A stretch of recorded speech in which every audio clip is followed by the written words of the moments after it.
तर तिकडे सोलापूरमध्ये सुद्धा गॅसच्या तुटवड्यामुळे चुलीवर पदार्थ शिजवण्याची वेळ आली आहे। गॅसच्या तुटवड्यामुळे लाकडाची मागणी मोठ्या प्रमाणात वाढली आहे। त्यामुळे लाकडाची मागणी वाढल्याने लाकडाचे दर देखील वाढले।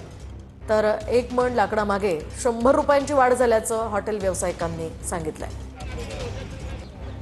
गॅसच्या तुटवड्यामुळे वेगवेगळ्या हॉटेल चालकांना जे आहे ते वेगवेगळ्या क्लुप्त्या करत या ठिकाणी आपला व्यवसाय जो तो चालू ठेवावा लागतोय। तुम्हाला लाकडावरती हे शिजवावं लागतंय, काय परिस्थिती आहे? लाकडाचे दर काय झाले? रेट बढ़ा लकड़ी का। ये गैस कैसा ये बोल रहे उसलिए लकड़ी का रेट भी बढ़ा है वो लोग। किती रुपये महंगाई 100 रुपये बढ़ा है मन के पीछे। काय रेट आहे सध्या लाकडाचा? 500 रुपये मन है लकड़ी। हाँ आधी किती मिळत होता? पहला 400 रुपये था। हाँ, 100 रुपये वाढले। रुपयांची वाढ या लाकडाच्या दरामध्ये झालेली आहे। त्यामुळे याचा फटका जो आहे तो थेट छोट्या व्यापाऱ्यांना, ज्यांचं छोटे दुकानं आहेत, छोटे हॉटेल्स आहेत, त्यांना याचा थेट फटका जो आहे तो बसताना आपल्याला पाहायला मिळतो।